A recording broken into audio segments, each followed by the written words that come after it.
El macroscopio es un instrumento que permite ver de cerca algo grande, y esa será nuestra intención.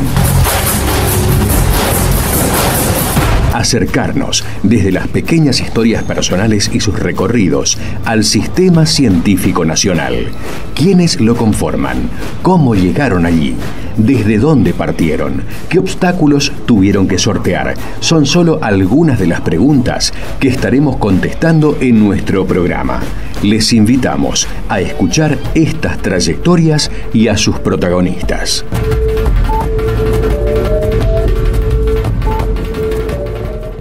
Buenas tardes, estamos aquí en Macroscopio como todos los lunes. Hoy vamos a charlar con un amigo personal y de la casa y de la facultad, que es Guillermo Castiglione. Guillermo Castiglione es máster en Antropología Social y actual director del Departamento de Antropología Social de la Facultad de Humanidades y Ciencias Sociales, y también forma parte del staff de investigadores del Instituto de Estudios Sociales y Humanos, IESI. ¿Cómo estás, Guillermo? Buenas tardes. ¿Qué tal, Sandra? Buenas tardes. Bueno, un gusto estar aquí en este espacio. Así que bueno, para contar un poco acerca de mi trayectoria académica y un poco musical también. Bien, se dio finalmente. Antes de empezar con la trayectoria, quiero que nos cuentes cómo fue el inicio de esta trayectoria. ¿Cómo fue que estudiaste, que te decidiste? Porque no fue tu primera opción esta carrera de antropólogo. No. Bien, yo soy oriundo de General Las Heras, provincia de Buenos Aires, y, digamos, mi carrera comenzó, digamos, en la Universidad de La Plata, estudiando la licenciatura en Zoología en la Facultad de Ciencias Naturales y Museos. Pero al poco tiempo descubrí que había bichos que eran más interesantes que los que me proponían ahí en zoología, y bueno, los humanos se me cruzaron. Es decir, la carrera de antropología también estaba dentro de la oferta, digamos, de la Facultad de Ciencias Naturales, y alrededor del año 89, bueno, hice un cambio ahí, y bueno, me decidí por la antropología. Pero en el curioso contexto, quizá para lo que es la UNAM aquí, de las ciencias naturales, la antropología en La Plata está, porque digamos, en La Plata, digamos, tiene mucha fuerza lo que, digamos, la línea de la antropología biológica y sobre todo la arqueología, ¿no? Uh-huh. Y las sociales también están ahí, digamos, pero digamos que está muy repartida, digamos, la cuestión. Uh-huh. Así que bueno, y digamos, ahí en ese contexto conocí a mi compañera, digamos, Susana Cicioli. Ella es geóloga en la misma facultad, y bueno, después los avatares de la vida nos trajeron aquí a Misiones, de donde es, bueno, oriunda Susana, de acá de Posadas, y bueno, coincidió, digamos, que aquí estaba la carrera de antropología y la posibilidad de hacer el posgrado. Así que en el año 99, bueno, nos vinimos para aquí y, bueno, comencé el programa de posgrado en Antropología uh-huh. Social. Bueno, terminaste la maestría, también cursaste el doctorado, que todavía está ahí. Estamos ahí. Pendiente. Digamos, atravesándolo, sí. Uh-huh. Justamente por una cuestión de cambio de tema, digamos, ¿no? Uh-huh. Que para contar un poquito que, digamos, cuando estuvimos charlando de mi participación en este programa, digamos, era para contar un poco por qué ahora estoy metiéndome en el mundo de la música o de los músicos, que es un interés que yo tuve durante toda mi transcurrir en La Plata, y finalmente aquí, digamos, encontré también esa beta, pero para abordarla, digamos, como un problema, digamos, de reflexión, digamos, teórica, uh-huh. Desde la antropología, ¿no es cierto? Pero cómo llegué así es, bueno, involucrándome en un proyecto que, digamos, tenía como objetivo analizar las condiciones de vida y de trabajo, y vinculados a la percepción del riesgo entre los productores tabacaleros del Alto Uruguay, uh-huh. de la zona de Colonia Aurora, ahí cerquita del Soberbio, ¿no? y bueno, un proyecto que dirigido por Denis Balancel, pero que en campo coordinaba Francisco Rodríguez y en el que participé también con Carolina Díez. Ujú. Ese proyecto me llevó al mundo de los tabacaleros del Alto Uruguay, y si bien fue muy interesante y muy rico participar de ese proyecto, yo no me enganché tanto con esa línea de investigación que estaba como centrada en lo productivo o en los aspectos vinculados a la salud de estos productores. No me enganché tanto en el sentido de tomarlo como un tema, digamos, de doctorado, digamos, o para seguir en esa línea, ¿no? Uh-huh. Lo que me llamó la atención de ese mundo, digamos, que muchas veces se describe en términos productivos o económicos, era la capacidad que tenían muchos de estos productores, que después de una ardua jornada de laburo se hacían tiempo para ensayar, para componer temas, para juntarse a hacer guitarreadas, e incluso para ensayar con su banda, con la que tocaban los fines de semana en bailes en salones comunitarios o en locales bailables de ahí de la colonia. Eso me pareció, digamos, se me apareció ante mí, digamos, existía desde hacía décadas, pero se apareció ante mí como algo muy, digamos, significativo, y como que me llamaba la atención, digamos, porque yo tenía una idea demasiado atada, digamos, a una mirada economicista, digamos, ¿no? O productivista. Bueno, sí, es lo que se mira y lo que lo que después se replica, ¿no? Nadie habla de cómo pasa, qué comen los tabacaleros, o qué hacen con su tiempo, cómo se visten, o sea, todo es cuánto producen, cómo se enferman, o sea, eso es lo que claro, circula. Exacto, es lo que trasciende, y no solamente en los medios, sino también en el medio académico. En la academia, claro. Que obviamente es una realidad omnipresente, no se trata de ahora poner la atención sobre estos otros aspectos y dejar de lado estos otros que están estructurando toda su vida, digamos, ¿no? Claro.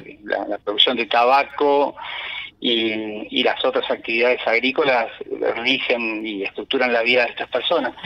Pero la vida de esta persona no se reduce solo a eso. Claro. Además de descubrir todo un mundo donde la solidaridad, donde, digamos, un mundo repleto de contradicciones como cualquier otro mundo social, pero donde vos encontrás, digamos, el ejercicio de esa relación entre los vecinos, que se ayudan, que vos caías a hacer entrevistas o encuestas cualquier día, a cualquier hora, y te recibían con un mate, y si te descuidabas te invitaban a comer, o a una fiesta, o a un casamiento, a un cumpleaños. Entonces ahí iba descubriendo todo un mundo social que a mí me pareció sumamente, digamos, interesante y pocas veces abordado desde la academia. No digo que esto sea algo inédito y que uno esté descubriendo la pólvora, pero digamos, en el contexto de estas investigaciones que se estaban haciendo, eran aspectos que no se estaban teniendo en cuenta. Entonces, bueno, después de largos rodeos, porque no es que de un momento a otro, digamos, pero después de ciertos rodeos, digamos, y de que yo fui, bueno, también ingresando a la facultad, digamos, como docente, y digamos, estabilizándome, digamos, desde mi propia situación económica, cuando comencé a redefinir, cuando yo me estabilicé ya en la facultad y empecé justamente a redefinir mi tema de investigación vinculado a la realización del doctorado, pero también de plantear un proyecto de investigación en el marco de la Secretaría de Investigación de la facultad. Allí, esta inquietud que me había despertado todo este mundo de tabacaleros, pero no solo de tabacaleros, sino de músicos tabacaleros, empezó, digamos, a ganar espacio, digamos, y me decidí, digamos, a comenzar a problematizar, digamos, todo este mundo en términos, digamos, de plantearlo como un objeto de reflexión teórica, y no solamente eso, sino intentar también dar cuenta de la riqueza, digamos, y poner de alguna manera, o contribuir, digamos, a poner en valor ese mundo que pasa muchas veces desapercibido, digamos, incluso a nivel, digamos, no solamente académico, sino también de la sociedad en general. Uh-huh. Así que bueno, comencé aproximadamente muy de poco en el 2015 a recuperar los contactos, porque este acercamiento, digamos, del mundo a este mundo tabacalero había sido en la primera década de los 2000, y a partir de mediados de la década pasada comencé a acercarme a las familias de estos productores y músicos, y empecé a contactarlos, empecé a entrevistarlos, y bueno, durante un par de años esa información que fui recabando me ayudó a plantear el primer proyecto, que se denominaba Músicos Tabacaleros del Alto Uruguay, marginalidad en un orden campesino. Uh-huh. Porque tenía que ver con que en ese mundo social, digamos, el trabajo, la tierra y la familia no solo son factores de producción, sino también valores morales, y bueno, a mí me interesaba indagar cómo en ese mundo moral donde trabajar es trabajar la tierra y trabajar con la familia, dónde entraban estos músicos, o dónde entraban estas actividades musicales en ese mundo que parecía como no darle mucha cabida, digamos, ¿no?, de antemano, pero que sin embargo, digamos, la música y los músicos están presentes no solo en los bailes y en los festivales, sino también en las reuniones familiares, en las reuniones de amigos, etcétera. Entonces, bueno, por ahí fue este primer proyecto que se planteó en el año 2018, digamos, fines del 17, digamos, y comenzó a funcionar a partir del 2018, que luego lamentablemente fue interrumpido por la pandemia, digamos, que es algo bastante común de los que estamos comentando proyectos y eso en este momento, porque la pandemia nos cortó todo.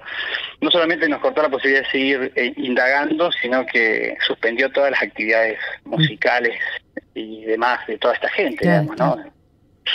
Así que bueno, hasta ahí llegó un poco la aventura más o menos tabacalera, pero digamos que eso nos permitió reconstruir un poco cómo la actividad, sobre todo en las últimas décadas, de estos músicos se tradujo en la conformación de bandas, y de muchas bandas, digamos, de bandas que tocaban todos los fines de semana y que además tocaban en la zona, pero también a veces llegaban, algunos se trasladaban incluso acá en posadas y tocaban en el circuito de locales bailables de aquí de Garupá. Es decir, toda una movida musical, y lo que uno podía también ver allí era cómo en algunos de estos músicos existía la idea de transformar ese pequeño emprendimiento que era la banda en una forma de vida, ¿no? Uh-huh. Y salir un poco de las actividades agrícolas, del tabaco, sin demasiado éxito, digamos, ¿no? Pero que durante un tiempo por lo menos alternaban y complementaban ambos tipos de emprendimiento. Bien. Hacemos la primera pausa, Guille, y seguimos en un minutito. No. Macroscopio, ciencia y sociedad. Continuamos hablando con Guillermo Castiglioni, estamos hablando de su trabajo inicial con Músicos Tabacaleros, y bueno, todo este mundo que descubriste, porque además hay que pensar no solo en lo que decías, ¿no? O sea, dedicarse a la música tras arduas jornadas de labor, lo que implicaba también este desfasaje un poco bohemio de ser músico en un ámbito bastante estructurado, de producción, de familia, de creencias, sino además las propias condiciones en las que viven, ¿no? Porque recién ahora o hace pocos años hay más vías asfaltadas, o transporte, digamos. Entonces ellos hacían, contanos un poco, digamos, cómo empezó todo esto con ellos, estos traslados, porque yo algunas cosas tuve la suerte de participar en las entrevistas entrevistas y en los relatos, y sé que eran como así bizarras algunas movidas, ¿no? Que les costaba muchísimo. Hay que pensar que hasta la década, hasta la década del 60, la principal vía para llegar a esta zona, estas colonias, Colonia Aurora y las colonias vecinas de ahí del departamento de 25 de Mayo, se conforman a partir del establecimiento de obrajes, de emprendimiento, que explotaban madera en forma extractiva. La gente se fue, asentando allí, pero vinculada a esta actividad. Y después, hay migraciones, sea del lado brasileño, como de las colonias del sur de la provincia, que se instalan allí a partir de la década del 50, ¿no? Pero hay que pensar que la principal vía hasta ese momento para acceder a esa zona era el río Uruguay. Claro. El río, justamente el río de los caracoles, ¿no? Recién en la década del 60 se abren las rutas 221 y 222, que son dos rutas que, no tenemos un mapa acá como para explicar, pero si uno va de San Vicente hasta esta zona, son las rutas que tiene que tomar. Y recién en la década, a principios, fines de los 60 y comienzos de los 70, se abre la ruta 2. Se abren, rutas, ¿no? Todas cerradas. Y hay que pensar que fueron pavimentadas. La 221 se pavimentó en el 2015, la ruta 2 en el 2005. Es decir, que el acceso y el traslado en la zona siempre fue muy complejo, y todas estas bandas que yo hoy contaba, sin explicar esto, que se trasladaban incluso al Alto Paraná, o hasta aquí, hasta Posadas, o hasta Lem, hasta el sur de la provincia. Lo hacían, con colectivos y unas peripecias, porque si llovía o llovinaba... Claro, te imaginás, te quedabas ahí. Ahí quedaban los vehículos, quedaban ahí. Las líneas de colectivos que se fueron instalando a partir de la década de 70, y eso tardaba una enormidad para recorrer distancias que ahora, al estar asfaltados, se recorren, en minutos o en un par de horas, Entonces, a veces se tardaba un día.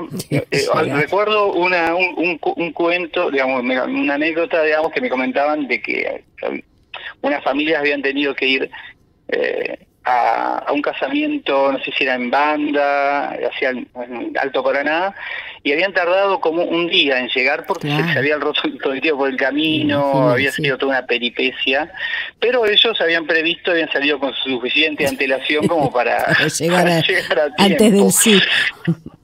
Claro. Así que, tampoco tenían vehículos especializados, algunos. Claro, eso te iba a decir, algún colectivo fuera de uso. Exacto. Que lo recauchutaban entre todos, y eso era el transporte.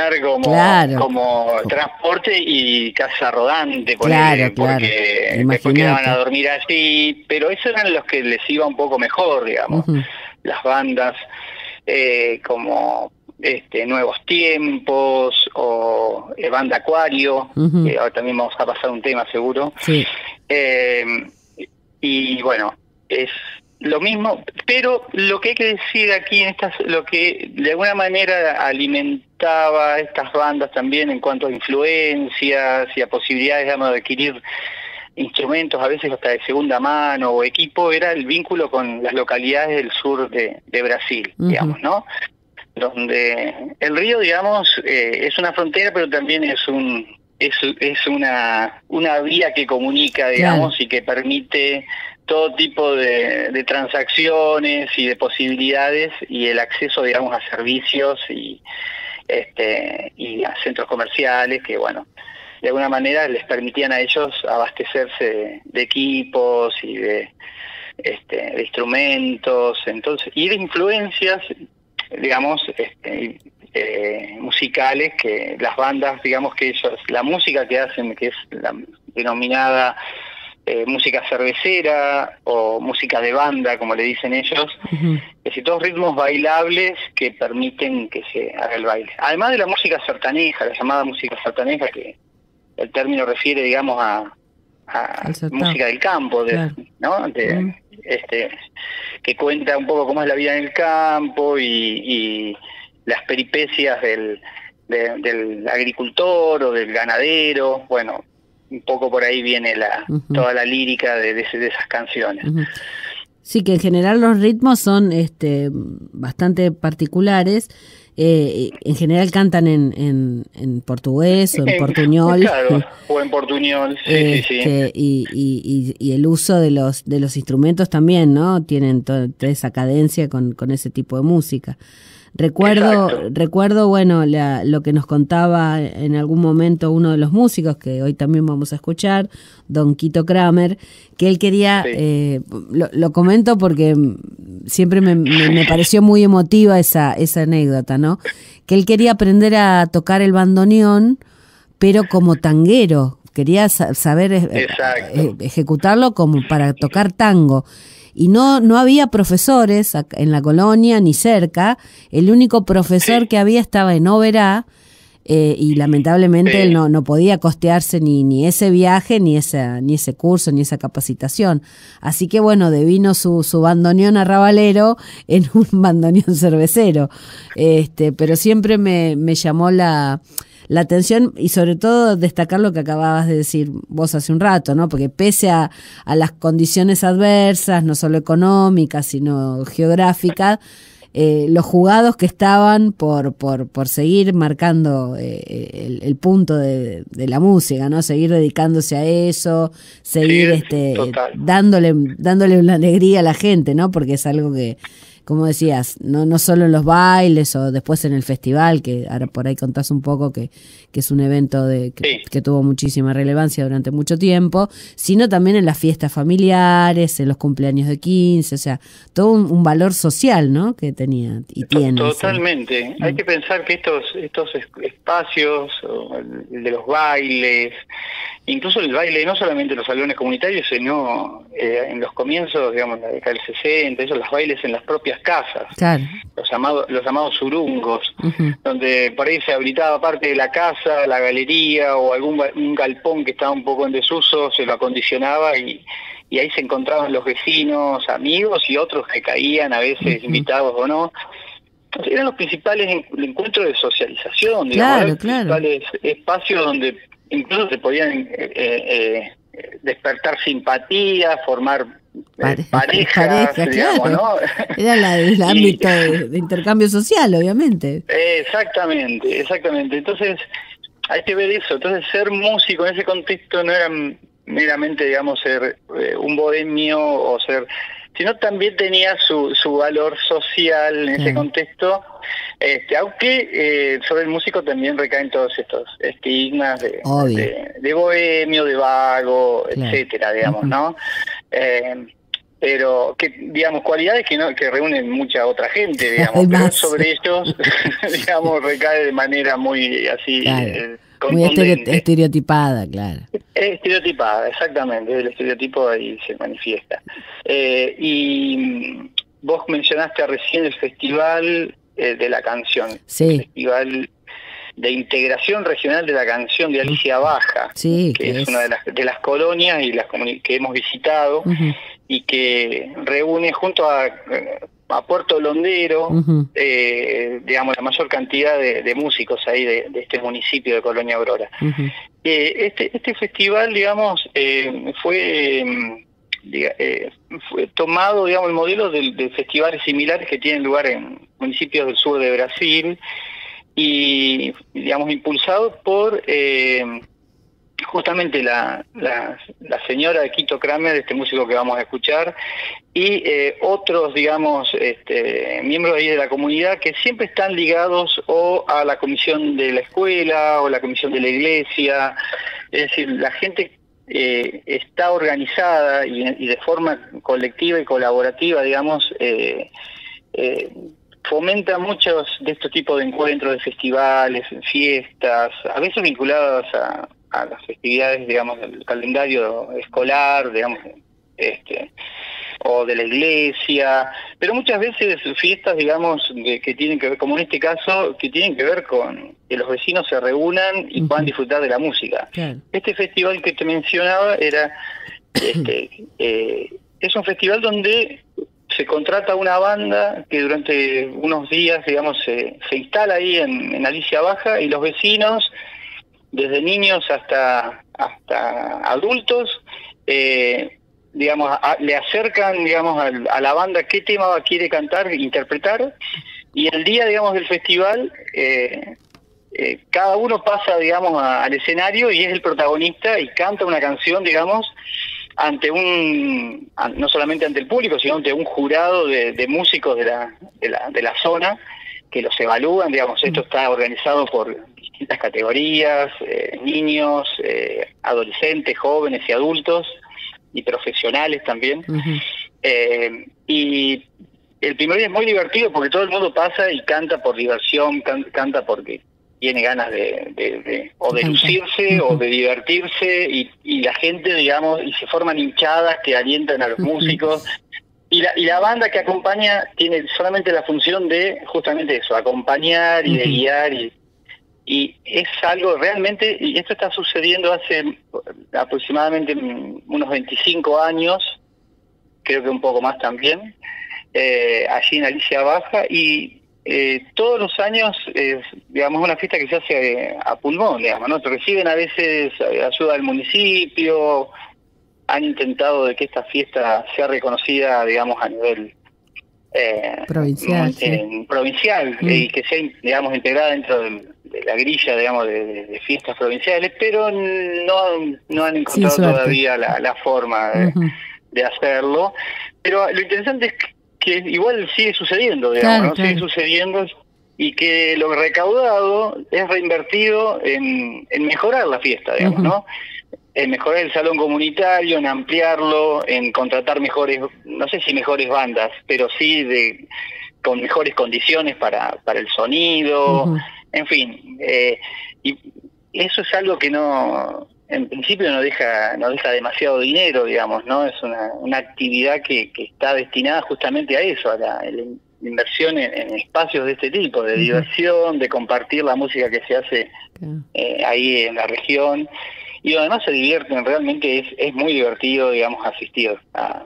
La primera noche digamos, pasan todos los participantes, y la segunda son, digamos, las finales de cada categoría, a ver quién gana. Hay un premio siempre en dinero o algún trofeo según, digamos, el año, y después después todo eso se corona con un gran baile, digamos. Sí, la banda sigue tocando, y ahí sí se arma el bailongo y baila todo el mundo. Baila todo el mundo, menos los antropólogos que van a mirar, como nosotros, que no sabemos bailar. Y nada de eso. Hacemos otra pausa, bueno. Guille, y seguimos en unos minutos. Macroscopio, la ciencia en su laberinto. Seguimos hablando con Guillermo Castiglioni. Bueno, estaba contando sus inicios con el proyecto de Músicos Tabacaleros, la gran fiesta de la canción internacional que se da siempre en Colonia Aurora, que ojalá la tomen en cuenta para considerarla y darle el estatus que se merece. Y bueno, y ahora has virado un poco hacia el Alto Paraná en el tema proyecto. Pero está interesante porque además de virar de zona, también se amplió un poco, dándole a la antropología cultural popular, digamos, un espacio que estaba un poco, no sé si disoluto, pero estaba ahí medio como que disperso, ¿no? Dentro de los proyectos. Claro, no había proyectos que atendieran estas cuestiones. Vamos a explicar un poquito. Una vez, digamos, si bien este proyecto todavía no, yo estoy haciendo mi tesis, está ahí todavía, digamos, sí, formalmente cerró, pero yo estoy haciendo una tesis al respecto. Decidimos presentar otro proyecto, y como bien dijiste, ahora orientado a los músicos del Alto Paraná, que también hacen música de banda, música llamada cervecera también, con otras características. Son la mayoría de estos son músicos, digamos, son productores de yerba mate, más capitalizados, etcétera. Pero como bien decías también, el tema es que en el camino de todo esto de presentar este proyecto, y esto ya se venía dando desde antes, surgió, digamos, la inquietud. Mucha gente se comenzó a acercar al proyecto, pero con otras líneas también de investigación. Entonces estamos como en proceso de reformulación. Entonces esta línea, digamos, de que aborde a los músicos del Alto Paraná va a ser una entre otras, ¿no? Porque han comenzado, digamos, a acercarse también otros becarios, investigadores que están inquietos, digamos, por estas cuestiones vinculadas a la cultura popular, a estas manifestaciones artísticas que quizás no están, digamos, dentro del canon las mejor ubicadas. Entonces se acercaron estudiantes becarios que están, por ejemplo, el caso de Harry Funk, que ya viene participando en nuestro proyecto, pero bueno, no claramente con su proyecto de los productores de fiestas electrónicas. Me plantea las tensiones entre arte y economía. Bueno, sí, él va a seguir con ese tema. Después Juan Pablo Vitale con el teatro comunitario, el teatro popular. Ahí ingresa algo que no es necesariamente es musical, pero sí está dentro de las manifestaciones populares. Florencia Regner con el K-pop, digamos, ¿no? Que es un fenómeno que para mí es desconocido, pero que tiene bastante popularidad, sobre todo aquí en Posadas y posiblemente en otras ciudades de Misiones. En fin, toda una serie de proyectos. Y también está, bueno, menciono también el de Celeste Ibarra, vinculado a las escuelas de danza, sobre todo aquí en Posadas, y cómo ella se plantea, digamos, cómo a través de las propuestas de estas escuelas se construye identidad, también una identidad que pretende ser misionera. Y lo mismo Gabriela Larramendi, que está con el tema de problematizar el momento en que surge el Festival del Litoral, también aquí en Posadas, digamos, en la zona sur de la provincia, que empezó a reunir todas las manifestaciones artísticas folclóricas, y donde está ese debate de qué es lo folclórico, qué es lo misionero en este contexto, digamos, en contraposición por ahí con el folclore de Corrientes o de Paraguay o de Brasil, digamos, ¿no? Que es lo que de alguna manera representa Misiones. Bueno, están comenzando a problematizar estos temas que son súper interesantes y donde la cuestión identitaria está en juego, que es algo también que se aparecía en nuestro trabajo allá del Alto Uruguay y que seguramente va a aparecer también en los proyectos también, bueno, el de Harry o en el mío de los músicos del Alto Paraná. Entonces estamos en un proceso como de replanteamiento de ese proyecto, pero que lo interesante aquí es cómo, o en el caso también de Juan Pablo con el teatro comunitario, ¿no? La cuestión identitaria también aparece, pero lo interesante es ver cómo empiezan a aparecer temas que no sé si fueron desatendidos, pero que por ahí todavía no se les había prestado la atención, y creo que son muy significativos para comprender, digamos, un poco qué ocurre, digamos, a nivel de manifestaciones artísticas, y populares en la región, digamos, ¿no? Y no cerrar la mirada sobre Posadas o sobre Misiones solamente, sino ver los vínculos y las tensiones que existen con manifestaciones de toda la región en forma amplia, ¿no? Paraguay, Brasil, Corrientes, el sur, los estados del sur de Brasil, etcétera. Y además, a través de la internet, esas tensiones o esos vínculos se multiplican y se globalizan también. Entonces, creo que hay mucho por investigar y mucho por aprender, porque la investigación implica, digamos, por un lado implica no solamente ser meramente generadores de conocimiento, sino que un gran proceso de aprendizaje y de intentar digamos, vincularnos con esos otros, con esa diversidad, digamos, cultural, aprender a hacerlo también, ¿no? Y hacerlo en otros términos, no solamente desde un lugar de conocimiento, es casi todo lo contrario, los que estamos aprendiendo somos nosotros. En todo caso, nosotros llamamos la atención o podemos poner el foco sobre ciertos aspectos de esos fenómenos, de esos procesos, iluminar algunas cuestiones con suerte y con mucho trabajo, y que esto sea un vínculo de ida y vuelta, digamos, ¿no? Porque creo que también es importante la pata que en general se conoce como extensión, digamos, ¿no? Que no es transferencia de conocimiento, sino también generar un vínculo con ese otro con el que estás investigando, que te está ayudando a investigar, ya sean músicos del Alto Uruguay o jóvenes escultores del K-pop, quien sea, digamos, generar un vínculo, digamos, donde eso que ellos hacen y lo que hacemos nosotros se ponga en valor y encuentre los canales adecuados, digamos, como para ser digamos, visibilizados o valorados, o que encuentren los canales que están buscando. Por ejemplo, para poner un ejemplo bien concreto, lo que estábamos hablando hace un ratito de la fiesta, digamos, ¿no? Que se viene haciendo a pulmón hace tantos años.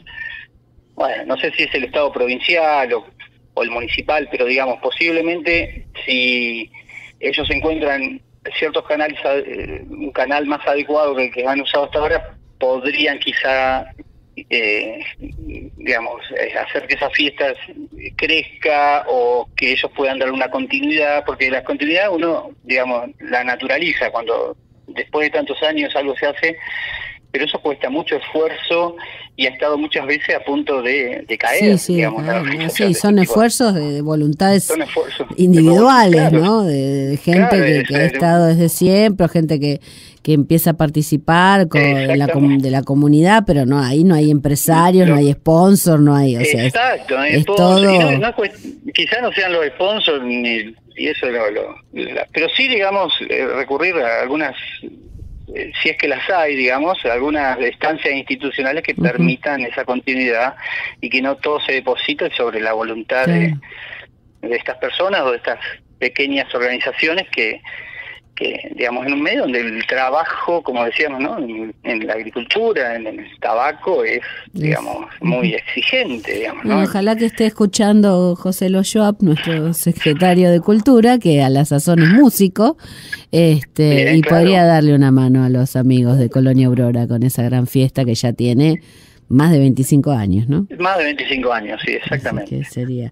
Y bueno, y después todo lo otro que contás también, ¿no? Que es importante lo que decís, visibilizar procesos que por ahí ya tienen su tradición, como es la influencia de las músicas regionales en los músicos locales, desde Brasil hasta Paraguay, Corrientes, y también estas nuevas propuestas, ¿no? Como la música electrónica, el K-pop y otras que seguramente deben andar por ahí todavía sin alguien que las rastree, para investigación, digo, no están descubiertas para la investigación, que bueno, que dan cuenta de una diversidad y de una riqueza también de cultural en la región y en las ciudades, así que está bueno. Claro, que digamos que esas, digamos, no acercarse con el afán de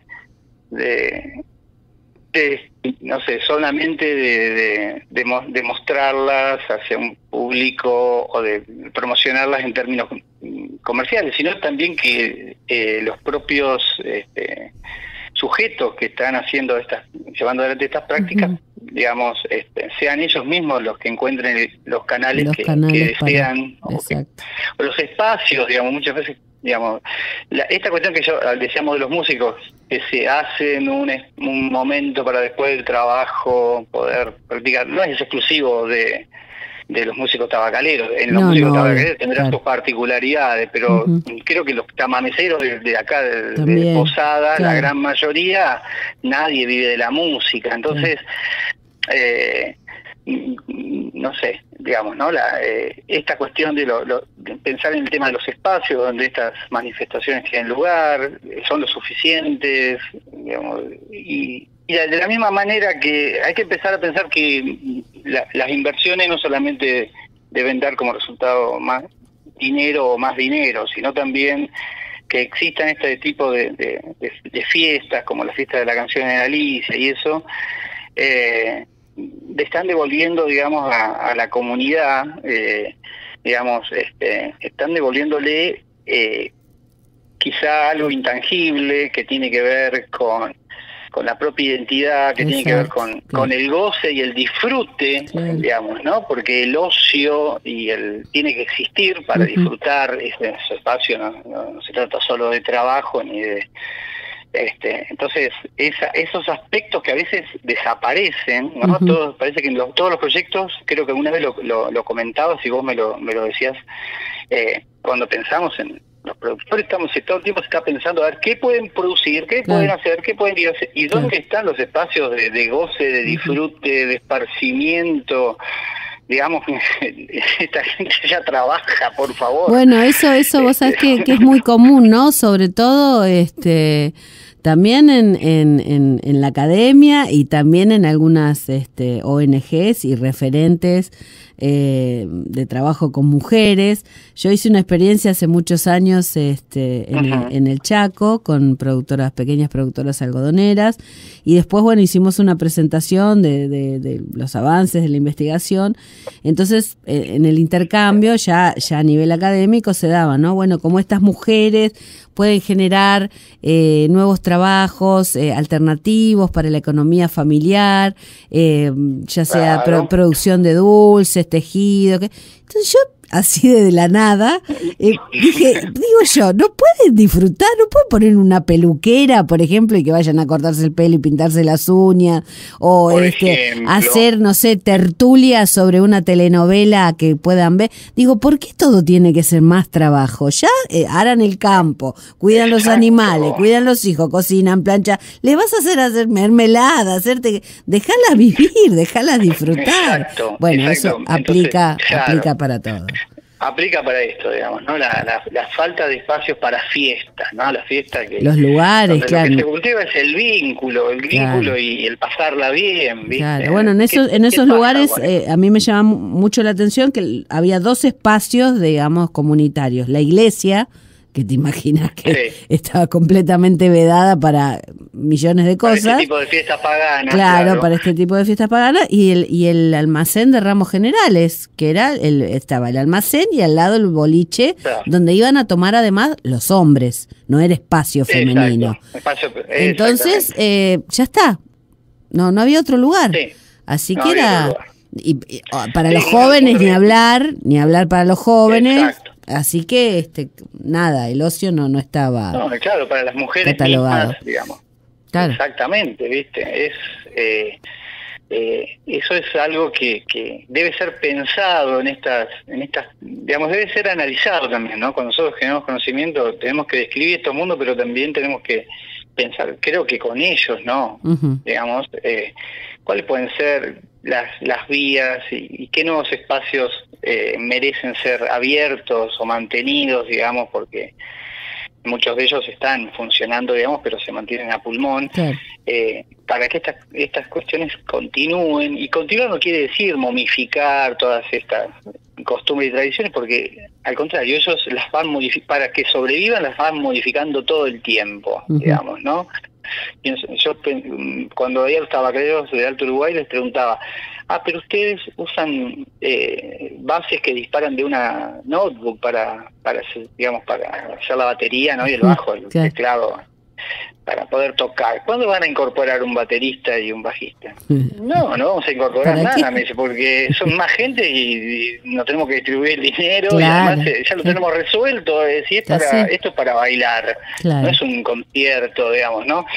Y bueno, uno con sus prejuicios, digamos, o con una mirada más romántica de estas cuestiones, pero al mismo tiempo esto no es algo que uno aprende, era algo que ellos habían trabajado para armar esas bases, las habían pensado. Esos están todo el tiempo pensando y transformando esas músicas, como le dicen, para que vivan, para que sigan viviendo en espacios que a veces son cada vez más restrictivos. Entonces, también eso, ¿viste? Cuidarse de esas, digamos, de esa mirada romántica que muchas veces, en vez de ayudar, digamos, excluye, termina generando, digamos, cánones de qué es lo tradicional o qué es lo que debería ser lo popular. Y no en lugar necesariamente. En lugar de ayudar a la dinámica de su espacio, termina paralizando, ¿viste? la cuestión. Así que bueno, creo que hay un desafío por seguir indagando estas cuestiones. Son mundos muy ricos y que creo que todos, digamos, conocemos bastante poco de esto, ¿no? Entonces, la verdad que es muy estimulante y bueno, creo que todos, incluyéndote a vos, estamos todos, digamos, muy entusiasmados para seguir cómo son los próximos pasos, digamos, con todo, ¿no? esto del proyecto. Hacemos una brevísima pausa para el último bloque que nos va a quedar re cortito y seguimos en un minuto. Macroscopio, lunes de 18 a 19. Conduce Sandra Nicosia. Seguimos con Guillermo Castiglioni, ya se nos termina el programa y con Guille podemos seguir hablando de marco teórico, por ejemplo, algún tema que a él lo fascina y le interesa, pero no vamos a hablar de eso, vamos a hablar de otra cosa, que es el proyecto de Cine Rock, que ya va en su 5º año, porque además de interesado por la cultura popular y la música, también es un asiduo cinéfilo, y bueno, y ese ciclo nació ya hace 5 años, y bueno, viene dando un recorrido de películas y sigue, y seguimos insistiendo con eso. Sí, totalmente. Y bueno, vos sos una de las corresponsables, así que... Pero solamente quería contar esto. Este espacio nace un poco, primero por el amor a las películas, en el cine, pero también en la tele de nuestra infancia, adolescencia, en el VHS, digamos, en la video. Y de alguna manera, no sé si consciente o inconscientemente, creo que los dos quisimos ahí transmitir ese amor por las películas, ¿no? Sí. Porque básicamente el espacio que se generó, que el ciclo que está ya el 5º año, pero si no hubiese sido por la pandemia, digamos, hubiese sido 2 años más, tomó como 2 ejes, que era el cine y el rock, ¿no? Dos pasiones, 2 amores, que quisimos cruzar y un poco fue la excusa como para arrancar con algunos documentales de rock, de recitales, películas donde actuaban actores, y después ya empezamos a abrir el juego, digamos, a otras inquietudes nuestras y a los pibes que se fueron sumando también al proyecto. Entonces, hay una cuestión lúdica muy fuerte, digamos, y también tiene un espíritu de espacio dentro de la facultad, un espacio que no es un espacio académico, sino que es un espacio donde lo lúdico es, creo, lo que más, lo que rige, digamos, la dinámica de ese espacio.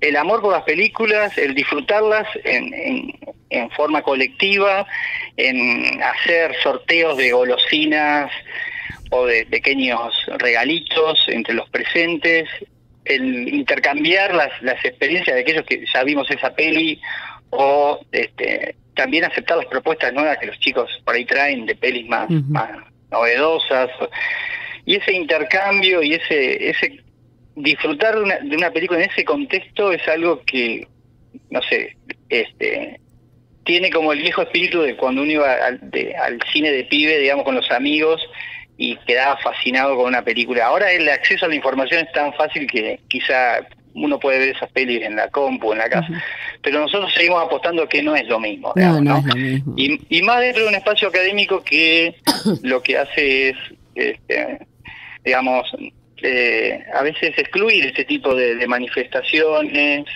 que no quiere decir que es un espacio que no le dé la bienvenida a la reflexión o al debate, eso, pero eso está subordinado al disfrute, digamos, ¿no? Aunque parezca una mala palabra, claro, digamos. En lo este que hablábamos contexto, antes, ¿no? Se parece que disfrutar y el ocio no es algo que pague, claro, ¿no? No está bien visto. Esa es nuestra propuesta, la podríamos incluso denominar así, una patentar. propuesta política es esta. Así, es esta, es el disfrute, el total. cuidar el placer, ese placer, digamos, que no va a cambiar el mundo, pero capaz que sí, de a poquito. Sí. Aparte es un espacio donde uno comparte, ve películas que, bueno, nos hemos encargado de mostrar películas de todo tipo, sí, nacionales, de todo tipo, extranjeras, de todos los géneros habidos y por haber, películas de clásicas, digamos, y bueno, está esa cosa de compartir en un ambiente que si no es una sala de cine, claro, pero tiene una pantalla más grande.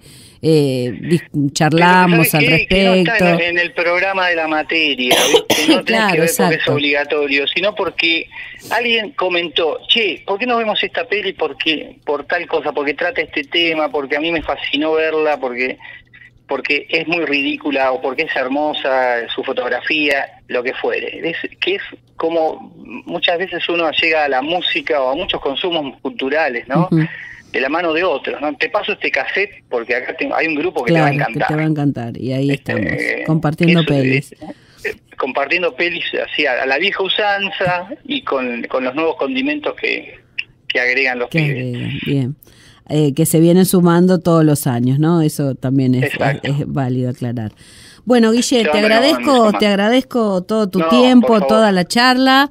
Seguimos en contacto y bueno, atentos a los nuevos rumbos y a las nuevas actividades.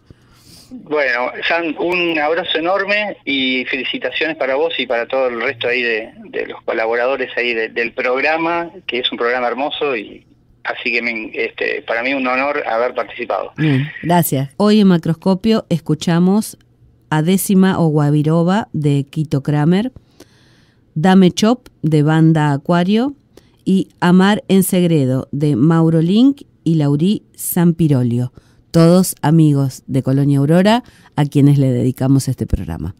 Los saluda Sandra Nicosia, Operación Técnica Beco Blanco.